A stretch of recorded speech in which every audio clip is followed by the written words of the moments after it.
આણંદમાં બોરસદની શ્રીકૃષ્ણ હોસ્પિટલ બહાર હંગામો થયો છે। હોસ્પિટલમાં મહિલાનું મોત થતા પરિવારજનોએ હોબાળો કર્યો। પહેલા મહિલાને બોરસદની સંજીવની હોસ્પિટલ લઈ જવાઈ હતી।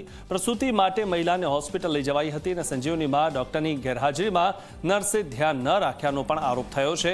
મહિલાની હાલત ગંભીર થતા શ્રીકૃષ્ણ હોસ્પિટલ લવાઈ હતી। સારવાર દરમિયાન મોત થતા પરિવારમાં આક્રોશ છવાયો છે। સંજીવની હોસ્પિટલના તબીબ સામે કાર્યવાહીની પરિવારજનોએ માંગણી કરી છે।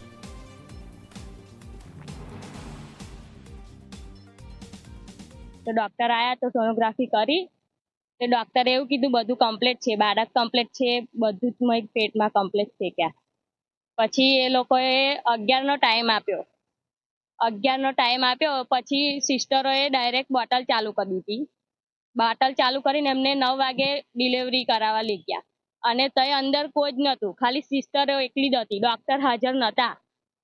अने પછી એમને લોકોએ 4 થી 5 જણા 5 થી 6 જણા હશે એમને બધાએ પેટ ઉપર પ્રેશર આલ્યું। કરમસદ મેડિકલ સંજીવની હોસ્પિટલના ડોક્ટર અમને મૂકી ગયા છે 22 તારીખે લગભગ 12 વાગે કયા પૂછાવાના ને પછી અહીંયા આયા પછી બ્લડિંગ જે હતું તઈથી જ એ બંધ નતું થઈ શકતું। હવે અહીંયા આગળ અમને એવું લાગ્યું કે કોથળી તઈથી ગર્ભાશય કંઈ ફાટી જ ગઈ હતી તો અમને એમનું ઓપરેશન કર્યું। ત્યારે 53 બોટલ બ્લડ ચડાવ્યું। પછી એક દિવસ ગયો, એક રાત ગઈ। 4 વાગે ઓપરેશન પહેલું પત્યું, એક રાત ગઈ। બીજે દિવસ એવું કીધું કે પેટમાં બ્લડ ભેગું થાય છે તો એમને એ ઓપરેશન કર્યું। એ ઓપરેશન કર્યા પછી બ્લડ ચાલુ બ્લડિંગ ચાલુ। અત્યારે એ એવું કહે છે કે 153 કાં તો 120 બોટલ બ્લડ ગયું।